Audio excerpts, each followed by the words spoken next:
Assalamualaikum warahmatullahi wabarakatuh. Perkenalkan, saya Rizky Mola dengan NIM 3332210011 dari Teknik Elektro kelas 1. Di video kali ini, saya akan menjelaskan mengenai kesetimbangan kimia bagian kedua. 4 materi utama yang akan saya jelaskan dalam video kali ini. Yang pertama, faktor-faktor yang mempengaruhi kesetimbangan reaksi. Yang kedua, yaitu menentukan tetapan kesetimbangan berdasarkan tekanan. Yang ketiga, yaitu hubungan antara Kc dan Kp. Dan yang keempat, yaitu aplikasi reaksi kesetimbangan di industri. Baik, sekarang kita masuk ke sesi yang pertama, mengenai faktor-faktor yang mempengaruhi kesetimbangan reaksi. Nah, sebelum kita lanjut ke pembahasan selanjutnya, alangkah lebih baiknya kita mengetahui dulu bahwa sistem yang telah mencapai kesetimbangan akan tetap pada keadaan seimbang sampai terganggu oleh beberapa kondisi. Prinsip Leclerc menjelaskan bahwa jika perubahan kondisi stres diterapkan terhadap sistem pada keadaan seimbang, maka sistem akan bergeser ke arah yang dapat mengurangi stres untuk bergerak menuju keadaan seimbang yang baru. Jadi pada saat ada sistem yang dalam keadaan seimbang, diberikan perubahan kondisi, maka sistem tersebut akan bergeser ke arah yang dapat mengurangi perubahan kondisi hingga mencapai keseimbangan yang baru. Nah, faktor apa saja yang dapat mempengaruhi keseimbangan? Faktor-faktor yang dapat mempengaruhi keseimbangan antara lain yang pertama yaitu perubahan konsentrasi. Yang kedua yaitu perubahan tekanan dan perubahan volume. Yang ketiga yaitu perubahan suhu. Dan yang keempat yaitu penambahan katalis. Perubahan konsentrasi. Perubahan konsentrasi hanya memperhatikan zat yang berwujud gas atau larutan. Nah, di sini saya memiliki reaksi keseimbangan. Jika konsentrasi A atau B ditambah, maka reaksi akan bergeser ke arah kanan. Karena nilai quotient di sini berubah menjadi lebih kecil dari Kc. Artinya tidak sama dengan Kc, sehingga reaksi ini tidak lagi seimbang dan harus bergeser ke arah kanan. Selanjutnya yaitu jika konsentrasi C atau D ditambah, maka reaksi akan bergeser ke kiri karena nilai quotient berubah menjadi lebih besar dari Kc. Jika konsentrasi A atau B dikurangi, maka reaksi bergeser ke kiri karena nilai quotient berubah menjadi lebih besar daripada Kc. Dan jika konsentrasi C atau D dikurangi, maka reaksi bergeser ke kanan karena nilai quotient berubah menjadi lebih kecil dari Kc. Nah, coba perhatikan reaksi keseimbangan gas H2O dan padatan C menghasilkan atau membentuk gas H2 dan gas CO. Jika konsentrasi H2O ditambah, maka reaksi akan bergeser ke kanan. Jika konsentrasi H2 ditambah, maka reaksi akan bergeser ke kiri. Nah, jika konsentrasi C ditambah, maka reaksi tetap atau tidak bergeser. Mengapa hal ini bisa terjadi? Karena C di sini merupakan atau dalam wujud padatan, sedangkan perubahan konsentrasi hanya memperhatikan zat yang berwujud gas atau larutan. Selanjutnya yaitu perubahan tekanan dan volume. Oke, perubahan tekanan dan volume memiliki hubungan yang erat dalam persamaan gas ideal, di mana tekanan berbanding terbalik dengan volume.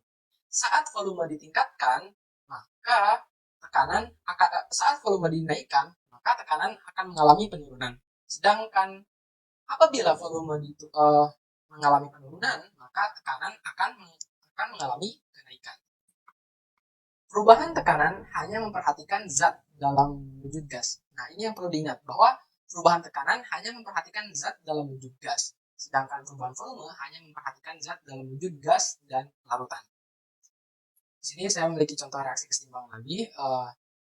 Jika volume dalam wadah mengalami kenaikan, maka tekanan mengalami penurunan dan reaksi bergeser ke koefisien yang besar. Kemudian, jika volume dalam wadah mengalami penurunan, maka tekanan mengalami kenaikan dan reaksi bergeser ke koefisien yang kecil. Coba perhatikan reaksi keseimbangan yang 2SO2 ditambah O2 menghasilkan 2SO3. Nah, jika volume dalam wadah mengalami kenaikan, maka tekanan mengalami penurunan dan reaksi bergeser ke arah kiri karena jumlah koefisien kiri lebih besar dari kanan. Coba perhatikan di sini. Koefisien kiri memiliki jumlah yang lebih besar daripada kanan. Jadi koefisien reaktan memiliki jumlah yang lebih besar daripada koefisien produk. Koefisien reaktan ada 3. Mengapa? Karena 2 merupakan koefisien dari SO2 dan 1 merupakan koefisien dari O2. Nah, 2 tambah 1, 3. Sedangkan di produk hanya koefisien 2 untuk SO3. Nah, jika volume dalam wadah mengalami penurunan, maka tekanan mengalami kenaikan dan reaksi bergeser ke kanan. Karena jumlah koefisien kiri lebih besar dari kanan. Artinya jumlah koefisien kanan lebih kecil dari jumlah koefisien kiri. Selanjutnya yaitu perubahan suhu. Perubahan suhu memperhatikan keadaan reaksi, apakah exotherm atau endotherm.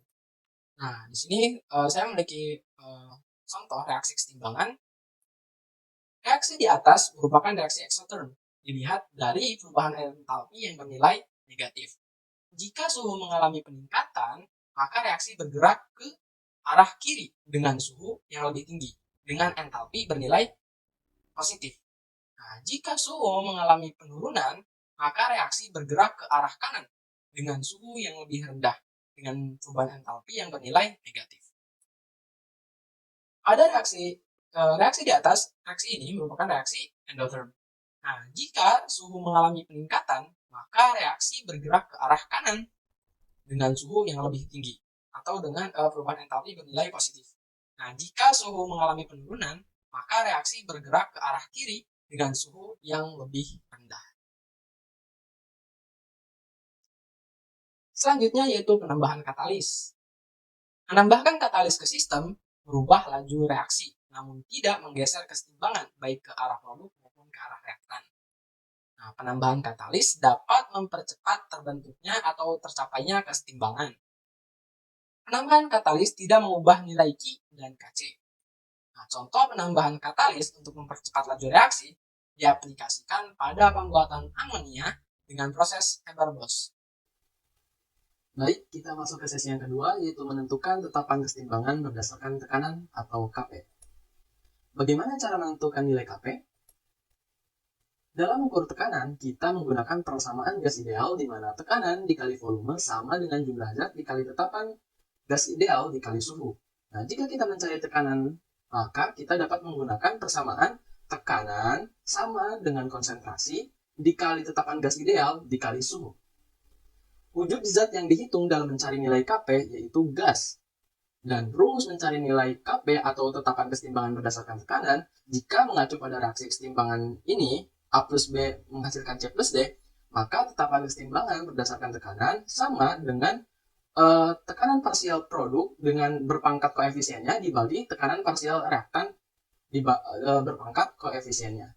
Jadi untuk reaksi kesetimbangan ini, Kp-nya sama dengan tekanan parsial C berpangkat koefisien C dikali tekanan parsial D berpangkat koefisien D dibagi tekanan parsial A berpangkat koefisien A dikali tekanan parsial B berpangkat koefisien B. Sekarang kita masuk ke contoh soal.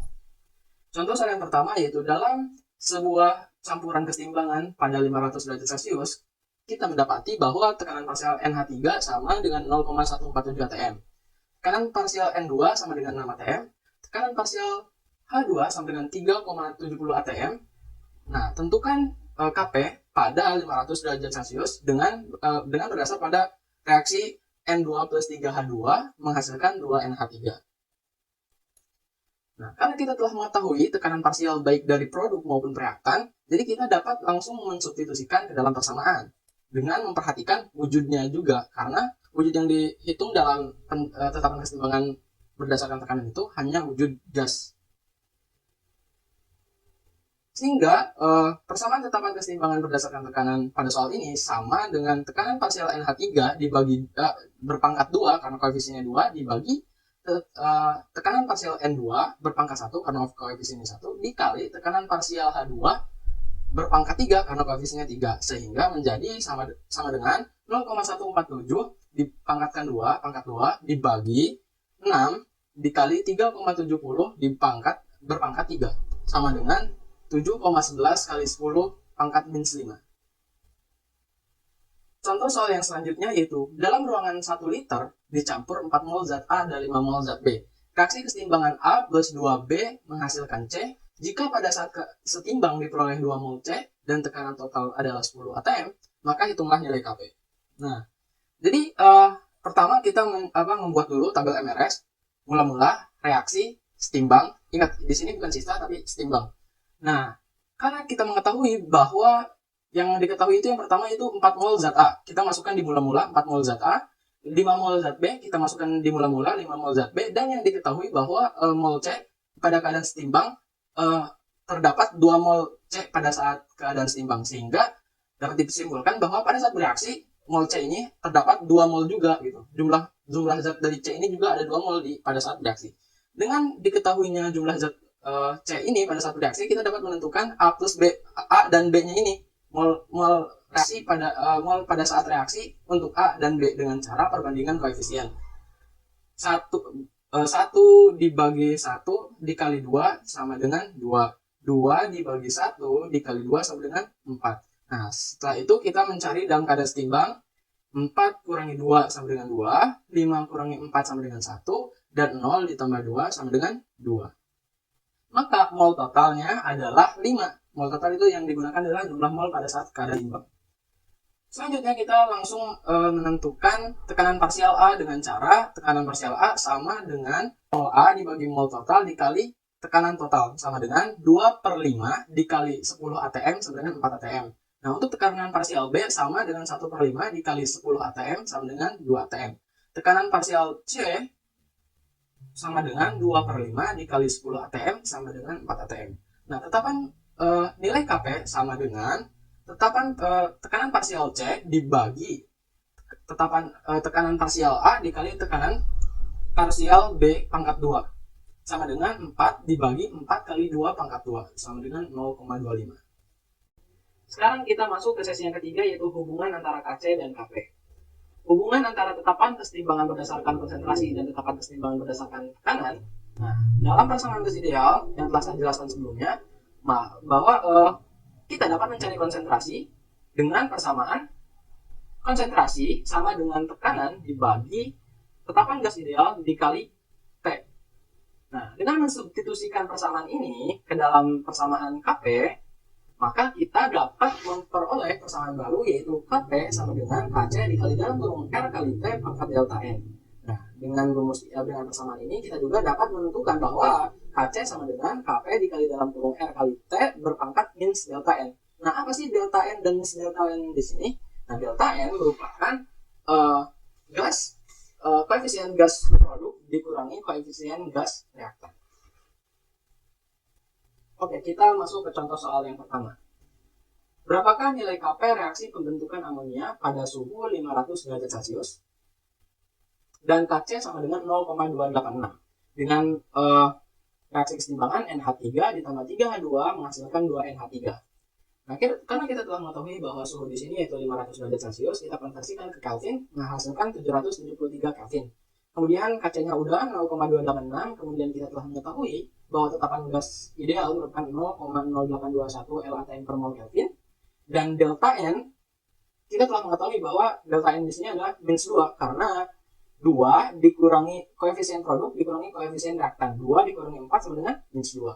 Kita langsung mensubstitusikan ke dalam persamaan Kp sama dengan Kc dikali dalam kurung RT pangkat delta N, sehingga menghasilkan hasil yaitu 7,10 kali 10 pangkat minus 5.